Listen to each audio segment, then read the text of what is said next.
Hey, what's going on internet? Josh Noel from Sonduckfilm. In this video, we will be doing the top 10 effects in After Effects.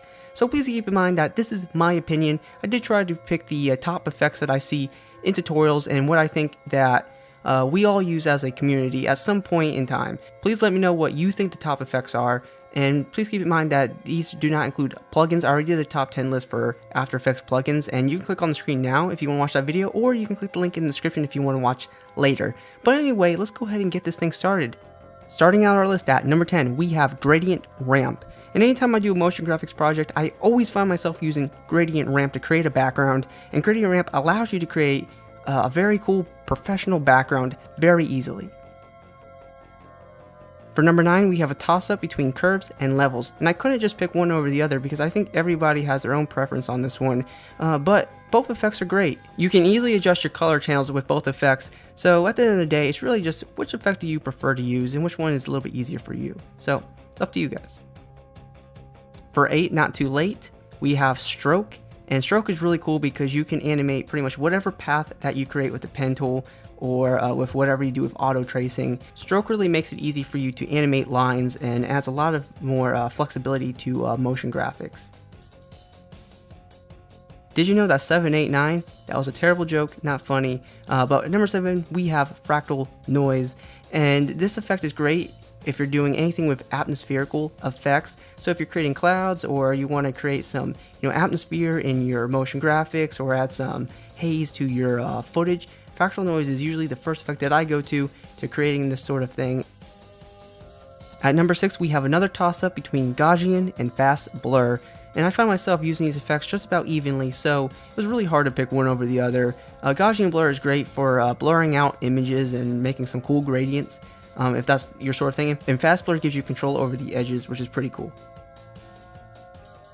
Taking a dive, at number 5, we have Remove Grain. And obviously this removes grain from your video footage, but it does it very well. However, I did put Denoiser in my top 10 plugins list, but Remove Grain is fantastic. The only downside to it is that if you're not careful, you can really make your footage soft. So that's the only downside to it, but it's still awesome. Walking in from the door at number 4, we have CC Particle World. I'm not a particle guy myself, but this effect really has it all. Particle World gives you a lot of options to create whatever sort of particle that you want, color, and how you want to animate the particles to create whatever you're looking to do. So CC Particle World is a great effect. Climbing up the tree at number 3, we have Warp Stabilizer. So now I'm more of a tripod guy, but back in the day when I used to do a lot of handheld stuff, Warp Stabilizer used to be a great effect, especially if you're a run and gun filmmaker. It does a great job. You just drag and drop and you're done. At number 2, we have 3D Camera Tracker, and no, I'm not going to rhyme this time. Okay, I'm going to stop. But 3D Camera Tracker is absolutely fantastic.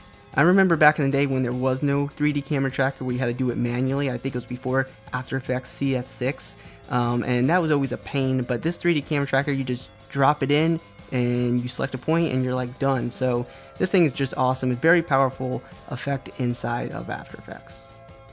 And finally, for number 1, and I'm probably going to get just a little bit of hate for this one, but it is Key Light.